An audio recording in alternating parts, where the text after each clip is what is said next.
Rahayu, saudara-saudara sejiwa Tosanaji Nusantara, jumpa lagi dengan saya Joko Supriyadi dari JS Collection Kris Hadi Channel Jakarta. Kita berada pada tayangan 135. Saya ambil tema terkait dengan 134, yaitu menyangkut tentang sejarah Empu Supoanom atau kita sebut dengan Kinom, untuk meluruskan sejarah Tosanaji. Pada kesempatan ini saya akan mereview dua keris saya, yaitu nomor 6390 dan 6355. Namun sebelum kita masuk ke tayangan kita, izinkan saya menggunakan awal ini untuk memberikan suatu ucapan selamat kepada teman-teman di daerah, di mana di bulan November ini mulai bergerak untuk mengangkat langit Nusantara melalui gerakan pameran-pameran budaya khususnya Tosanaji. Yang pertama adalah Keris Expo Surabaya, bertempat di Galeri Kesenian Surabaya dari tanggal 10 sampai dengan 14 November. Saat ini adalah hari terakhir. Kemudian yang kedua, Pesona Keris di Lombok, terkait dengan penggaungan sirkuit Mandalika bersamaan dengan pertandingan atau perlombaan kejuaraan motorbike dunia, ditempatkan di Hotel Segara Anak Kuta Mandalika pada tanggal 19 sampai 21 November. Saya yakin event kedua ini akan bakalan rame, karena suka atau tidak suka, karena sudah banyak orang datang ke sana ingin menyaksikan balapan motor. Yang ketiga adalah Keris Nusantara untuk Dunia, yang diadakan di tempat Museum Keris Solo pada tanggal 20 sampai dengan 22 November.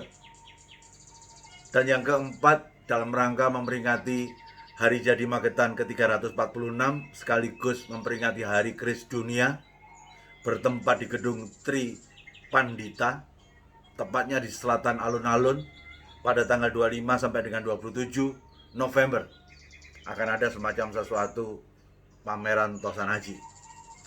Harapan saya kepada saudara-saudara sekalian sejiwa Tosanaji Nusantara, mohon partisipasi dukungannya. Walaupun saya sendiri tahun depan baru mulai aktif untuk ikut, karena tahun ini masih terbilang masih setengah kondusif situasinya, sehingga untuk traveling menjadi agak sedikit kendala. Sekali lagi selamat untuk teman-teman saudara sejiwa Tosanaji yang menyelenggarakan acara, dan mohon partisipasinya untuk saudara-saudara sejiwa Tosanaji yang berada di kota-kota yang tidak jauh dari tempat penyelenggaraan 4 event besar bulan November ini. Kembali kepada semacam satu tayangan. Jadi, bagi saya Tangguh Tosanaji pra-Mataram, sebelum Mataram, itu sama abu-abunya dengan sejarah perkerisannya. Makanya sedikit ingin kontribusi untuk memperjelas. Mari kita mulai dari yang sudah jelas. Daripada mulai dari yang kusut, akan jadi akhirnya kusut.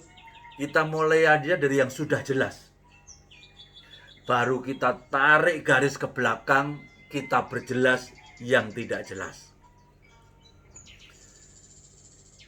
Kita akan mulai dari sang maestro Empu Kinom, yang menurut legenda dia empu yang hidupnya paling lama. Dia jelas mulai start yang paling belakang berada di era Sultan Agung. Akhir Sultan Agung kan 1645. Pada saat itu jelas dia diangkat sebagai empu kepala, dipakai sebagai empu tindih Mataram Sultan Agung, bahkan mendapatkan anugerah tanah perdikan di daerah Sendang, makanya disebut dengan Empu Sendang.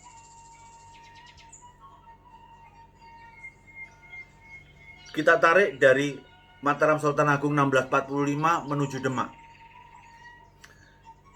Kalau kita lihat Demak awal itu di tahun 1500. Dari 1500 ke 1645 berarti usianya 145. Orang berusia 145 itu sudah tanda tanya buat saya. Karena kalau lihat literatur yang sahih, katakanlah Guinness Book of Record, itu orang tertua di dunia itu dari Prancis, usianya 122. Yang kemarin mau dipecahkan dari Jepang, pada 118 sudah keburu berpulang, perempuan. Namun, agar tidak terlalu berkepanjangan, anggap saja benar 145. Kalau sudah benar 145, berarti Supoarno lahir di Demak atau masa kecilnya di Demak. Dengan pemahaman sebagai anak yang baru dilahirkan, anak kecil, rasanya tidak mungkin bahwa dia adalah sebagai pembuat keris andalan Sunan Kalijogo. Karena kita sama-sama tahu data sahih juga, Sunan Kalijogo itu dilahirkan pada tahun 1450 dan berpulang 1513. Berarti pada era itu di akhir usia Sunan Kalijogo, anak itu masih kecil, bahkan baru dilahirkan, mungkin. Dan juga bukan Supo Mandragi, karena Supo Mandragi itu pada masa jayanya Sunan Kalijogo belum lahir.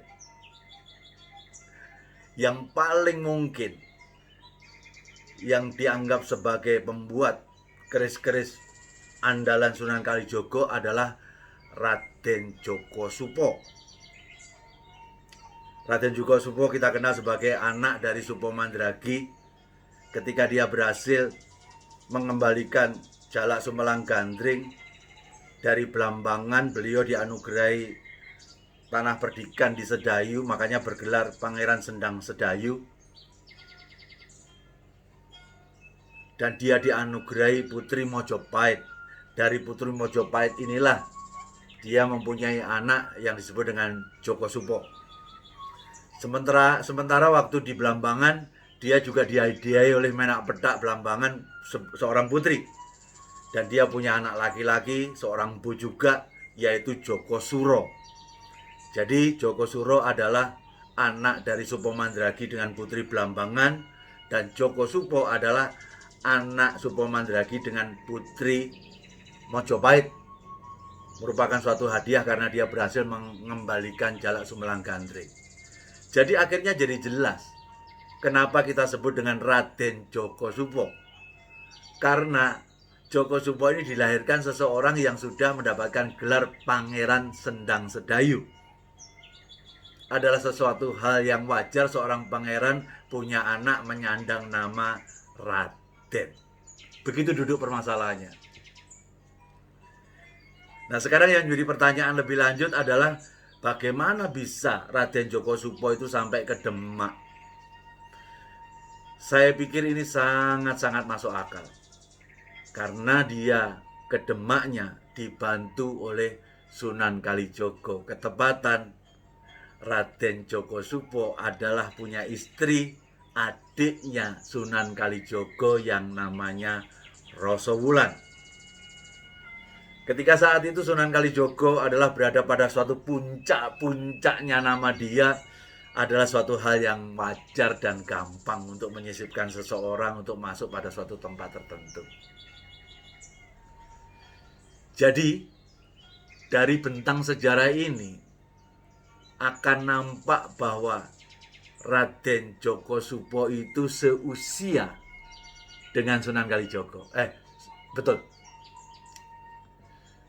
Kalau kita bicara tentang Supo Mandragi, ya tentunya karena bapaknya Djoko Supo, ya artinya sebenarnya saat itu dia puncak kejayaannya pada saat 1450 lahirnya Sunan Kalijogo Anggap aja karena dulu itu orangnya itu dewasa lebih awal, itu puncak kejayaannya dia usia 30. Berarti kalau 1450 lahirnya Kalijogo dikurangi 30, berarti kalau kita bicara tentang masalah Supo Mandragi, lahir di 1420-an. Lah, kalau di tahun 1420-an, saat itu Mojopahit itu rajanya yaitu raja kelima, eranya Wikramawardhana. Sehingga pertanyaannya, Supo Mandragi menjadi semacam orang yang terkenal karena berhasil mengembalikan Jalak Sumelang Gandring sampai akhirnya menjadi Pangeran Sedayu dengan adanya sesuatu pusaka-pusaka yang menakjubkan yang sering kita lihat kalau keluaran Sedayu. Itu peristiwa geger-geger semuanya itu ada di era mana? Adanya di era Raja Majapahit yang ke-6, yaitu Suhita, yaitu pada tahun 1429 sampai dengan 1447, paling dugaan sampai dengan Brawijaya I, yaitu Raja Mojopahit ke-7 Kertawijaya, yang sangat singkat yaitu 1447 sampai dengan 1451. Jadi ketika kalau timbul semacam sesuatu cerita bahwa Supo Mandragi membabar suatu keris untuk susunan Brawijaya 5, secara bentang sejarah tidak masuk akal. Karena berbagai macam peristiwa luar biasanya itu ada di era Raja ke-6 Suhita maupun Brawijaya I. Nah, setelah itu sirna ilang ngertaning bumi 1400 Saka atau 1478, itulah akhir cerita Brawijaya. Akhirnya harus terjadi sesuatu perubahan di mana Islam menjadi penguasa pada era itu. Nah, wajar pada saat itu Sunan Kalijogo sudah berusia 28 tahun, sama seperti kayak Joko Supo lagi mantep-mantepnya untuk melakukan sebuah perjuangan.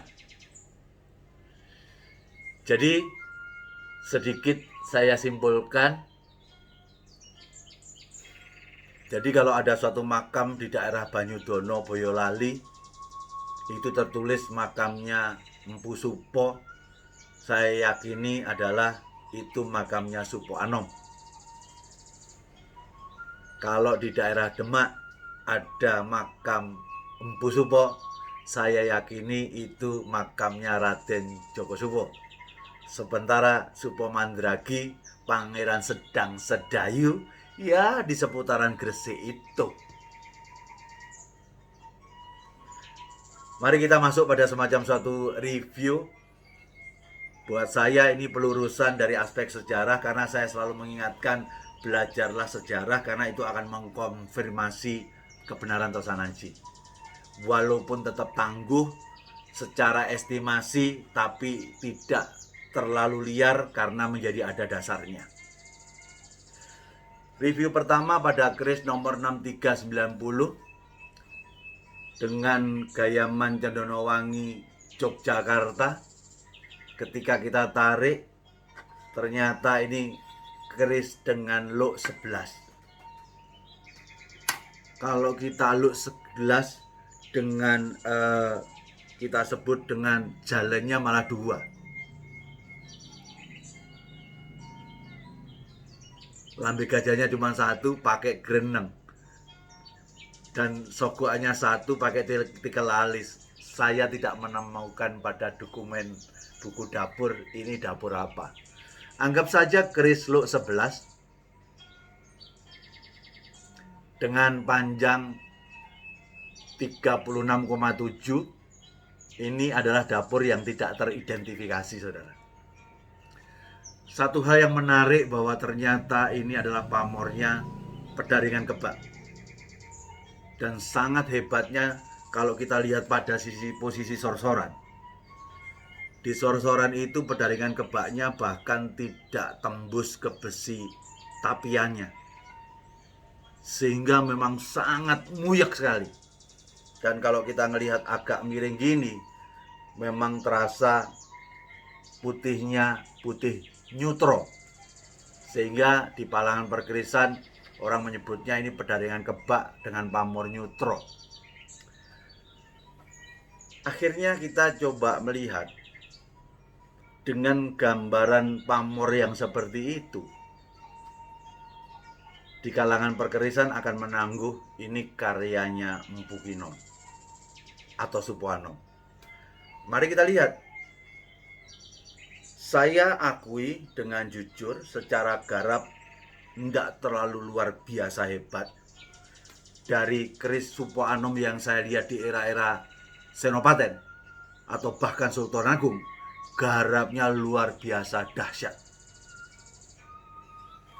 Saya simpulkan, ini tangguhnya adalah Demak pada saat itu adalah suatu awal di mana Ki Supoanom mulai melakukan suatu pembelajaran.